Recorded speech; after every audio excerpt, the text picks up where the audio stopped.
सुप्रभात, नमस्कार। आप देख रहे हैं संसद टीवी। आपके साथ मैं हूं पराक्रम सिंह शेखावत। टॉप न्यूज में आप सभी का स्वागत है। अगले आधे घंटे टॉप न्यूज में हम आपको बताएंगे देश और दुनिया की तमाम बड़ी खबरें, बताएंगे आपको आर्थिक जगत और खेल जगत से जुड़े समाचार भी। आइए शुरुआत करते हैं सुर्खियों के साथ। जापान के प्रधानमंत्री फूमियो किशिदा 2 दिन के भारत दौरे पर। प्रधानमंत्री नरेंद्र मोदी के साथ करेंगे वार्ता। आपसी हित के द्विपक्षीय और क्षेत्रीय मुद्दों पर होगा गहन विचार विमर्श। उपराष्ट्रपति जगदीप धनखड़ का बड़ा बयान, संविधान का विकास संसद से ही संभव, न्यायपालिका और कार्यपालिका सहित किसी अन्य संस्था की इसमें कोई भूमिका नहीं। ब्रिटेन में भारतीय उच्चायोग पर अलगाववादियों के प्रदर्शन पर सरकार सख्त। ब्रिटिश उप उच्चायुक्त क्रिस्टीना स्कॉट को किया तलब, आरोपियों की पहचान कर जल्द गिरफ्तारी की मांग। चीन के राष्ट्रपति शी जिनपिंग की रूस यात्रा से पहले ताइवान का चीन पर बड़ा आरोप। 26 चीनी सैन्य विमान और नौसेना के 4 पोत ताइवान के क्षेत्र में घुसे। विश्व मुक्केबाजी चैंपियनशिप में भारतीय महिला मुक्केबाजों का जलवा। स्टार मुक्केबाज निखत जरीन और मनीषा मौन ने प्री क्वार्टर फाइनल में जगह बनाई।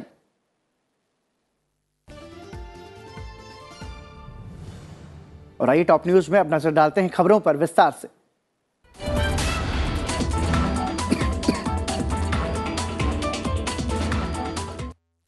उपराष्ट्रपति जगदीप धनखड़ ने रविवार को कहा कि संविधान का विकास संसद से होना है, न्यायपालिका और कार्यपालिका सहित किसी अन्य सुपर निकाय या संस्था की इसमें कोई भूमिका नहीं है।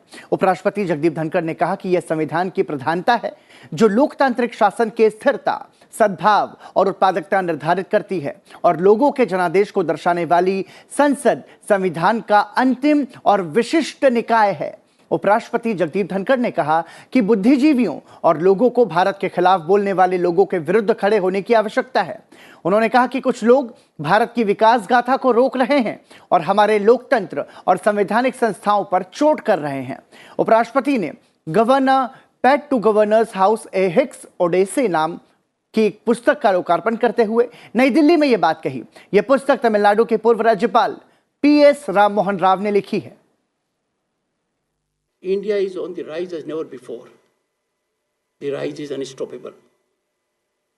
Global relevance and recognition of the nation is at a level as never before. The rise, as indicated by him, comes with challenges from within and without. It is here the intelligentsia and the people come into picture. We all need to be cognizant of emergence of incubators and distributors of anti-Indian forces orchestrating pernicious narratives to downsize our growth trajectory and taint our functional democracy and constitutional institutions. It is imperative that we all believe in our nation and nationalism and engage in neutralizing such misinterpretations. आज से budget सत्र के दूसरे सप्ताह का 6वां दिन है। आपको बताते हैं कि आज लोकसभा में क्या कुछ खास होने वाला है। साल 2023-24 के लिए जम्मू कश्मीर संघ राज्य क्षेत्र के बजट पर सामान्य चर्चा आज होनी सूचीबद्ध है। साथ ही वित्तीय वर्ष 2023-24 के लिए जम्मू और कश्मीर संघ राज्य क्षेत्र के अनुदानों की मांगों पर चर्चा और मतदान होना भी आज की कार्यसूची में शामिल है। अनुदानों की अनुपूरक मांगों की बात की जाए तो वित्तीय वर्ष 2022-23 के लिए जम्मू और कश्मीर संघ राज्य क्षेत्र की अनुदानों की अनुपूरक मांगों पर चर्चा और मतदान होना आज की कार्यसूची में शामिल है। साथ ही 2022-23 के लिए अनुदानों के अनुपूरक मांगों के दूसरे बैच पर चर्चा और मतदान भी होना आज की कार्यसूची में शामिल है। साल 2023-24 के लिए रेल, ग्रामीण विकास और पंचायती राज मंत्रालय के नियंत्रणाधीन अनुदानों की मांगों पर चर्चा और मतदान आज की कार्यसूची में सूचीबद्ध है। साथ ही विधेयकों की संभावित सूची की अगर बात की जाए तो 3 विनियोग विधेयक पेश किए जाने और विचार और पारित किए जाने के लिए शामिल हैं, जबकि संसदीय कार्य मंत्रालय में राज्य मंत्री अर्जुन राम मेघवाल आज से शुरू हो रहे सप्ताह के लिए सरकारी कार्य के बारे में सदन में वक्तव्य देंगे। वहीं वित्त राज्य मंत्री डॉक्टर भगवत कराड़ 4 अप्रैल 2022 को मंत्रालय से पूछे गए प्रश्न के उत्तर में शुद्धि संबंधी वक्तव्य सदन में देंगे। साथ ही लोकसभा में स्थायी समितियों से संबंधित कई अहम प्रतिवेदन पेश किए जाएंगे।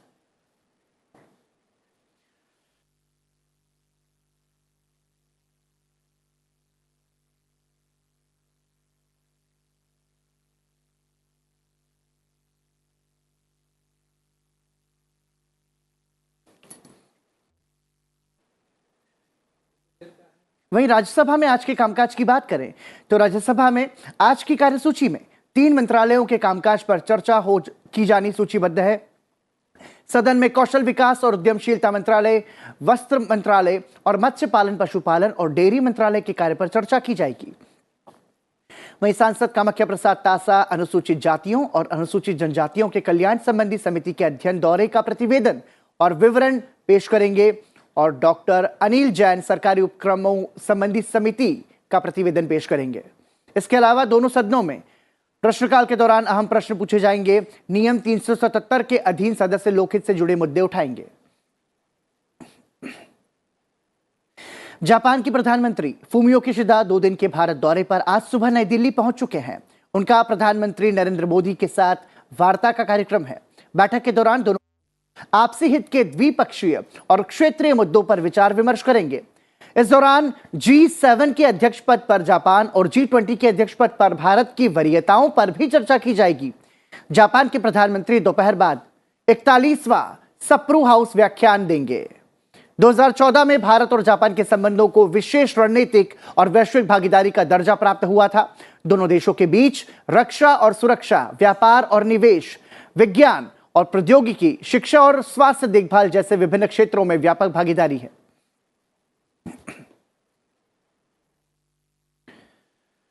भारत ने रविवार रात दिल्ली में सबसे वरिष्ठ ब्रिटिश राजनयिक को तलब किया और एक विरोध प्रदर्शन के दौरान खालिस्तान समर्थक अलगाववादी तत्वों द्वारा लंदन में भारतीय उच्च आयोग में भारतीय ध्वज को उतारे जाने के प्रयास पर स्पष्टीकरण मांगा।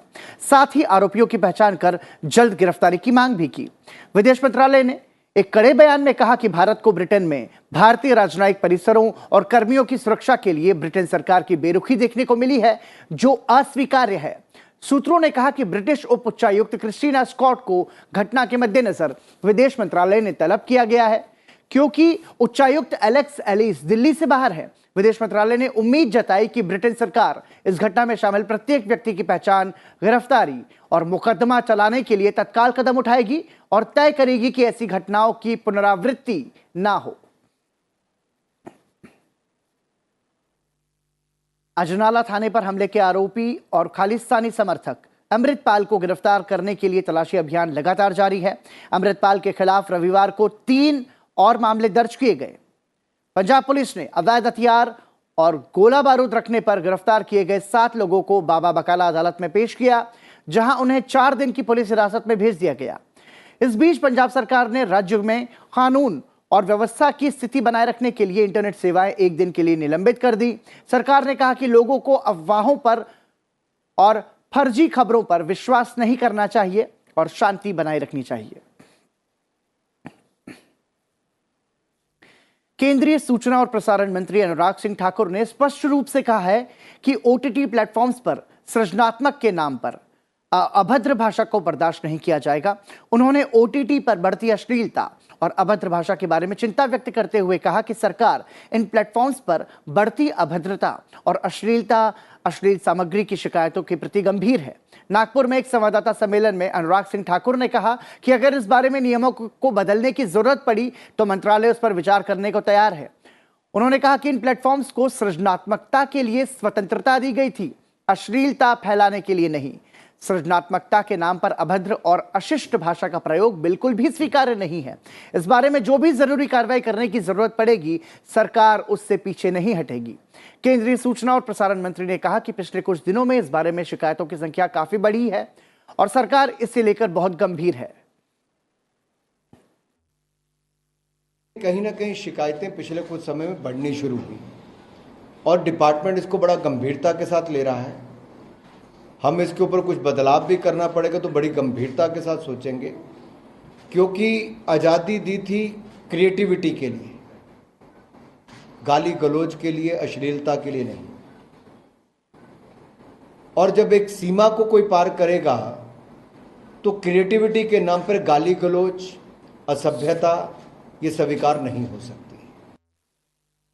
लोकसभा अध्यक्ष ओम बिरला ने राजस्थान में बूंदी जिले में बरुंधन और अलकोदिया गांवों में बारिश तथा ओलावृष्टि से फसलों को हुए नुकसान का जायजा लिया। उन्होंने प्रभावित किसानों से बातचीत की और उन्हें हर संभव सहायता का आश्वासन दिया। लोकसभा अध्यक्ष ओम बिरला ने अधिकारियों को निर्देश दिए कि फसल बीमा वाले किसानों को बीमा का लाभ जल्द से जल्द दिलवाया जाए। उन्होंने कहा कि जिन किसानों का फसल बीमा नहीं है उन्हें आपदा राहत कोष से सहायता दी जाए। लोकसभा अध्यक्ष संसद भवन परिसर में आज आयुष शिविर का उद्घाटन करेंगे और लोकसभा अध्यक्ष का मैक्सिकन प्रतिनिधिमंडल से मुलाकात का भी आज का कार्यक्रम है।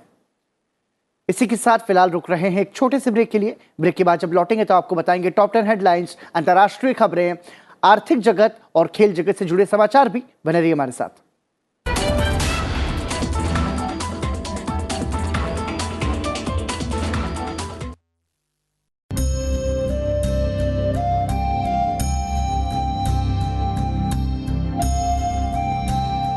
India got free 75 years ago. We all know we have fundamental rights, but we also know that we have fundamental duties.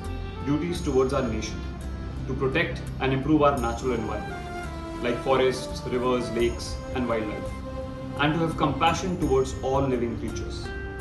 Jai Hind.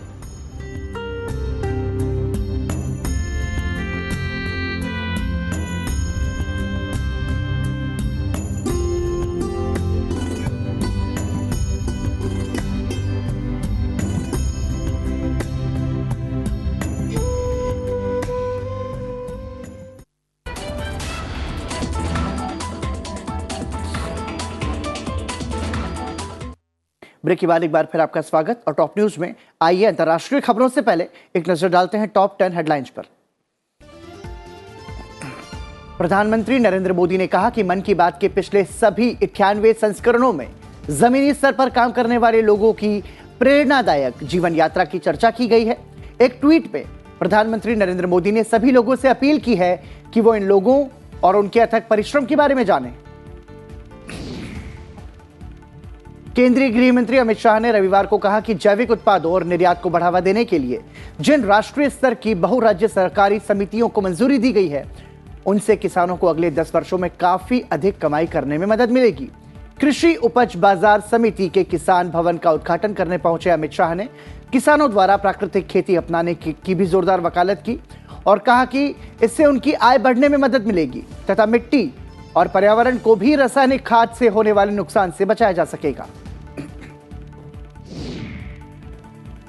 Bharat की अध्यक्षता में G20 और पिछली अध्यक्षताओं की व्यापक कार्रवाइयों व प्रतिबद्धताओं का लाभ उठाने के उद्देश्य से केंद्रीय स्वास्थ्य और परिवार कल्याण मंत्रालय और WHO दक्षिण पूर्व एशिया क्षेत्रीय कार्यालय डिजिटल स्वास्थ्य पर 2 दिवसीय वैश्विक सम्मेलन अंतिम व्यक्ति तक सार्वभौमिक स्वास्थ्य कवरेज प्रदान करना आयोजित कर रहे हैं। केंद्रीय स्वास्थ्य मंत्री मनसुख मांडविया डिजिटल स्वास्थ्य पर इस 2 दिवसीय वैश्विक सम्मेलन की अध्यक्षता करेंगे। स्वास्थ्य विभाग की ओर से साझा आंकड़ों के अनुसार दिल्ली में रविवार को कोरोना वायरस से संक्रमित 72 नए मरीजों की पुष्टि हुई है और संक्रमण दर 3.95% रही है। देश में H3N2 इन्फ्लुएंजा के मामलों में बढ़ोतरी होने के बीच शहर में पिछले कुछ दिनों में कोविड से संक्रमित लोगों की संख्या में इजाफा हुआ है। दिल्ली में कोविड के कुल मामले बढ़कर 2007,970 हो गए हैं, जबकि संक्रमण के कारण 26,523 लोगों की जान जा चुकी है। एक बार फिर हम आपको बताना चाहेंगे कि ये जो आंकड़े हैं, यदि हम बात करें दिल्ली में कोविड के कुल मामलों की तो ये बढ़कर 2,07,09,070 हो गए हैं, जबकि संक्रमण के कारण 26,523 लोगों की जान जा चुकी है। महिला एवं बाल विकास मंत्रालय देश भर में विभिन्न कार्यक्रमों के साथ आज से 3 अप्रैल 2023 तक 5वां पोषण पखवाड़ा मनाएगा। पखवाड़े का उद्देश्य जन आंदोलन और जन भागीदारी के माध्यम से पोषण के महत्व के बारे में जागरूकता को बढ़ाना और खाने की स्वास्थ्य आदतों को बढ़ावा देना है। प्रधानमंत्री नरेंद्र मोदी द्वारा 8 मार्च 2018 को शुरू किया गया पोषण अभियान लोगों की भागीदारी सुनिश्चित करने और पोषण पर चर्चा को मुख्य धारा में लाने में सहायक रहा है। पोषण अभियान की शुरुआत पोषण संबंधी परिणामों में समग्र रूप से सुधार लाने के उद्देश्य से की गई थी। सिविल सोसाइटी C20 की बैठक नागपुर में आज से शुरू हो रही है। इस सम्मेलन में G20 देशों और अन्य देशों से सिविल सोसाइटी के करीब 250 प्रतिनिधि हिस्सा लेंगे।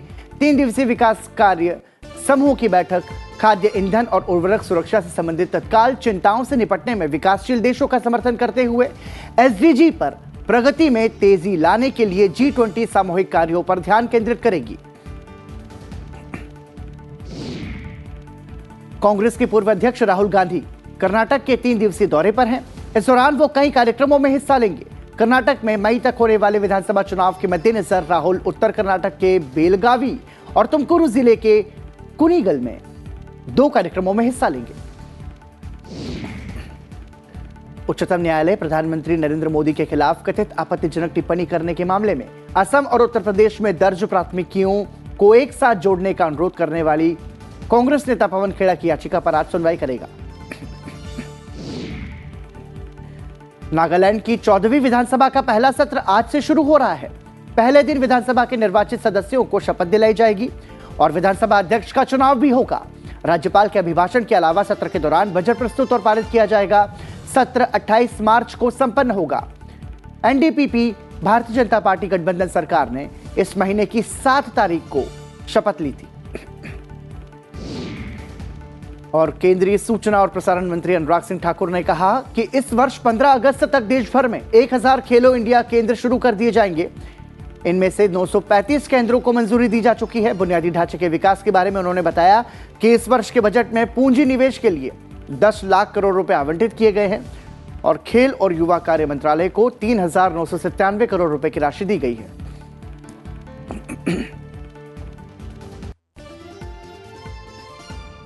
दिल्ली में जो कोरोना संक्रमित मामलों की जो आंकड़े हमने आपको बताए थे उसमें हम सुधार संशोधन करते हुए आपको बताना चाहेंगे कि ये जो संख्या है वो 20 लाख से भी ज्यादा है। और आइए अब नजर डालते हैं अंतर्राष्ट्रीय खबरों पर।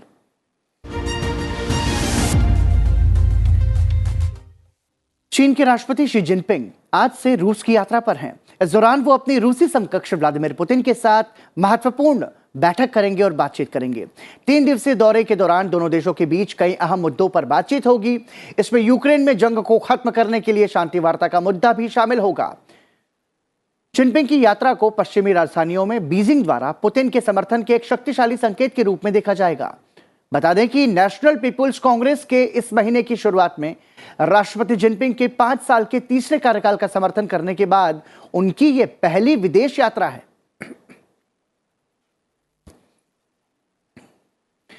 चीनी राष्ट्रपति के रूस दौरे से पहले ताइवान ने चीन पर गंभीर आरोप लगाए हैं। ताइवान के राष्ट्रीय रक्षा मंत्रालय के अनुसार करीब 26 चीनी सैन्य विमानों और नौसेना के 4 पोतों को अपने वायु क्षेत्र में ट्रैक किया गया है।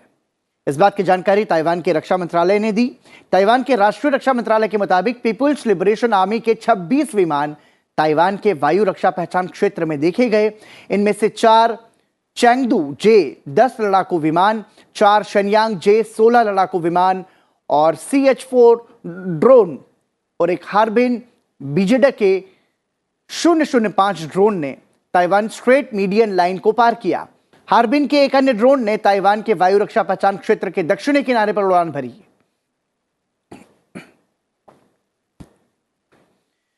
वहीं पेंशन सुधार को लागू करने के लिए फ्रांस के राष्ट्रपति इमैनुअल मैक्रों की तरफ से दिखाई गई जल्दबाजी के कारण उनकी सरकार अब राजनीतिक संकट में फंसी दिख रही है। मैक्रों में राष्ट्रपति को मिले विशेष आपातकालीन अधिकार का इस्तेमाल करते हुए सीनेट में यह प्रस्ताव पारित कराया कि प्रक्रिया पूरी की जाए। उससे राजनीतिक नेताओं से लेकर आमजन तक भारी गुस्सा फैल गया है। फ्रांस के अलग अलग शहरों में लाखों की संख्या में लोगों ने सड़कों पर उतरकर इस पर विरोध जताया है। इस दौरान छुटपुट हिंसा की घटनाएं भी सामने आई हैं। आपको बता दें कि फ्रांस सरकार ने आपातकालीन प्रावधान के जरिए एक बिल पारित कराया जिसके तहत देश में सरकारी कर्मचारियों के रिटायर होने की उम्र 62 से बढ़कर 64 वर्ष हो जाएगी। कांगो लोकतांत्रिक गणराज्य से एक बार नरसंहार की खबर फिर से सामने आ रही है। कांगो के पूर्वी इटूरी और उत्तरी कीवू प्रांतों में सिलसिलेवार हमलों में संदिग्ध चरमपंथियों ने कम से कम 22 लोगों की हत्या कर दी। पूर्व कांगो में वर्षों से हिंसा जारी है। देश की सेना और संयुक्त राष्ट्र के शांति सैनिकों के बढ़ते हस्तक्षेप के बावजूद इस तरह के नरसंहार सामने आ रहे हैं। वहीं इससे पहले इटूरी प्रांत के कई गांवों में नरसंहार में कम से कम 12 लोग मारे गए। इसके लिए स्थानीय अधिकारियों और नागरिक समाज के नेताओं ने कोडेको समूह को दोषी ठहराया है। शांतिपूर्ण व्यवस्था बनी रहे, इसके लिए कई अपीलें भी की गई, लेकिन इसके बावजूद कोडेको मिलिशिया द्वारा कमजोर लोगों का नरसंहार करना जारी है। वहीं मध्य अफ्रीकी गणराज्य में बंदूकधारियों ने चीन द्वारा संचालित एक सोने की खदान पर धावा बोल दिया। इस हमले में खदान में काम कर रहे 9 चीनी नागरिकों की मौत हो गई और 2 अन्य घायल हो गए। चीनी कंपनी में हाल ही में इस खदान में कार्य शुरू किया गया था। बाद में पीड़ितों के शव राजधानी बांगुई लाए गए। स्थानीय अधिकारियों ने कहा कि हमलावरों की तलाश की जा रही है। वहीं लोगों का कहना है कि सरकार देश में रहने वाले मध्य अफ्रीकियों और विदेशी नागरिकों की रक्षा करने में नाकाम दिख रही है। और अंतर्राष्ट्रीय खबरों के बाद आइए अब नजर डालते हैं आर्थिक जगत की खबरों पर हमारे खास सेगमेंट बिजनेस बस के जरिए।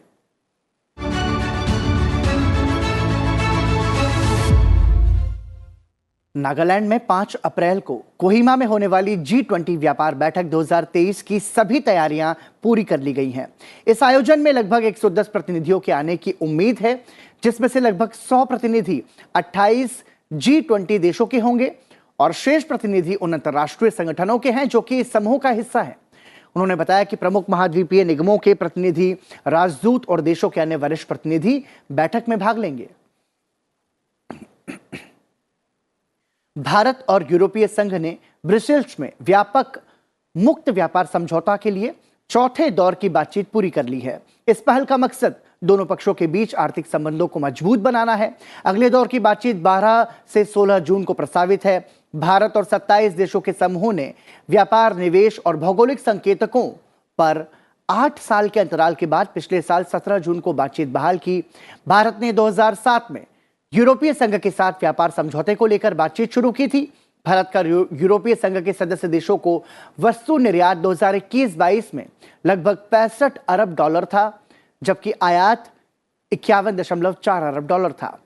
वाणिज्य विभाग में संयुक्त सचिव निधिमणि त्रिपाठी ने ट्विटर पर लिखा कि भारत यूरोपीय संघ मुक्त व्यापार समझौते पर चौथे दौर की बातचीत ब्रसेल्स में शनिवार को पूरी हुई। वह समझौते को लेकर भारत की तरफ से मुख्य वार्ताकार है। जम्मू कश्मीर में धारा 370 को निरस्त करने के बाद केंद्र शासित राज्य को पहली बार प्रत्यक्ष विदेशी निवेश मिला है। दुबई स्थित बुर्ज खलीफा बनाने वाली कंपनी एमआर जम्मू कश्मीर में 500 करोड़ रुपयों का निवेश करेगी।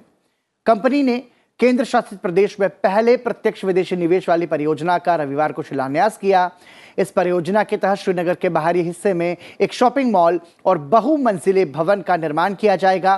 केंद्र शासित प्रदेश के उपराज्यपाल मनोज सिन्हा ने घाटी में शिलान्यास समारोह के दौरान कहा कि 500 करोड़ रुपयों की लागत वाली इस परियोजना में 10,000 से अधिक लोगों को रोजगार देने की क्षमता है।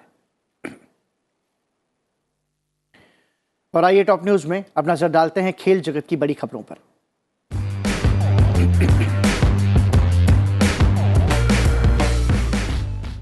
भारत की सितारा मुक्केबाज निखत जरीन और मनीषा मौन ने महिंद्रा आईबीए महिला विश्व मुक्केबाजी चैंपियनशिप के चौथे दिन इंदिरा गांधी स्पोर्ट्स कॉम्प्लेक्स में जीत हासिल करते हुए प्री क्वार्टर फाइनल में प्रवेश कर लिया है। निखत ने 50 किलोग्राम वर्ग में अल्जीरिया की बोआ अलम रोमायसा को 5-0 से हराया। उन्होंने मौजूदा अफ्रीकी चैंपियन को हराकर टूर्नामेंट में दूसरी जीत दर्ज की। मौजूदा विश्व चैंपियन ने शुरू से ही अल्जीरियाई मुक्केबाज के खिलाफ अपना दबदबा कायम रखा था। प्री क्वार्टर फाइनल में अब निखत का सामना मैक्सिको की हरेरा अल्वारेस फातिमा से होगा। वहीं मनीषा ने 57 किलोग्राम भार वर्ग में ऑस्ट्रेलिया की टीना रहीमी के खिलाफ 5-0 से जीत दर्ज की। हरियाणा की 25 वर्षीय मुक्केबाज ने फ्रंट फुट से शुरुआत की और वो पूरे बाउट में कंट्रोल में थी। उन्होंने अपने प्रतिद्वंद्वी को वापसी करने का कोई मौका नहीं दिया और मैच अपने नाम कर लिया। भारत और ऑस्ट्रेलिया के बीच 3 वनडे मैचों की सीरीज का दूसरा मैच मेहमान टीम ऑस्ट्रेलिया ने 10 विकेट से अपने नाम किया। पहले बल्लेबाजी करने उतरी टीम इंडिया के बल्लेबाज ऑस्ट्रेलियाई गेंदबाजों की धारदार गेंदबाजी के आगे बेबस दिखाई दिए। पूरी टीम 26 ओवर में सिर्फ 117 रन बनाकर सिमट गई। ऑस्ट्रेलिया की तरफ से मिशेल स्टॉक ने 5 विकेट हासिल किए, वहीं ऑस्ट्रेलियाई की टीम ने सिर्फ 11 ओवर में ही लक्ष्य हासिल कर टीम इंडिया को बड़ी हार दे दी। मेहमान टीम की तरफ से मिशेल मार्च ने नाबाद 66 रन और ट्रेविड हेड ने नाबाद 51 रन बनाए। इस जीत के साथ ही सीरीज अब 1-1 से बराबर हो गई है। सीरीज का तीसरा और आखिरी मैच 22 मार्च को चेन्नई में खेला जाएगा। इसी के साथ टॉप न्यूज के इस बुलेटिन में आज के लिए इतना ही, लेकिन जाते जाते आपको छोड़े जाते हैं आज के दिन यानी कि 20 मार्च की तारीख से जुड़े इतिहास के साथ। आप देखिए आज की तारीख का इतिहास। साथ ही आपको बताना चाहेंगे कि संसद के बजट सत्र का दूसरा चरण जारी है। आप संसद के दोनों सदनों की कार्यवाही का सीधा प्रसारण संसद टीवी पर और संसद टीवी के यूट्यूब चैनल पर भी देख सकते हैं। और अब से कुछ देर बाद ठीक 10 बजे मेरे सहयोगी प्रतिबिंब शर्मा के साथ जरूर देखिए कार्यक्रम संसद में आज, जिसमें हम आपको बताएंगे संसद के दोनों सदनों की कार्यवाही से जुड़ी हुई खास गतिविधियां और उस पर कुछ सांसद और वरिष्ठ पत्रकारों के साथ चर्चा भी। मुझे दीजिए इजाजत, देखते रहिए संसद टीवी। नमस्कार। 20 मार्च साल 2010 से विश्व गौरैया दिवस मनाने की शुरुआत हुई। इस छोटे से आकार वाली खूबसूरत पक्षी का कभी इंसानों के घरों में बसेरा हुआ करता था। यह दिवस पूरी दुनिया में नन्ही सी चिड़िया गौरैया के संरक्षण के प्रति लोगों को जागरूक करने के लिए मनाया जाता है। घरों को अपनी चींची से चहकाने वाली गौरैया अब दिखाई नहीं देती। गौरैया के अस्तित्व पर छाए संकट के बादलों ने इसकी संख्या काफी कम कर दी है और कहीं कहीं तो अब यह बिल्कुल नहीं दिखाई देती। 1-2 दशक पहले हमारे घर आंगन में फुदकने वाली गौरैया आज विलुप्ति के कगार पर है। इस नन्हे से परिंदे को बचाने के लिए ही पिछले 1 दशक से ज्यादा समय से हम लोग विश्व गौरैया दिवस मनाते आ रहे हैं। दिल्ली में तो गौरैया इस कदर दुर्लभ हो गई है कि ढूंढे से भी ये नहीं दिखती। इसीलिए साल 2012 में दिल्ली सरकार ने इसे राज्य पक्षी घोषित किया।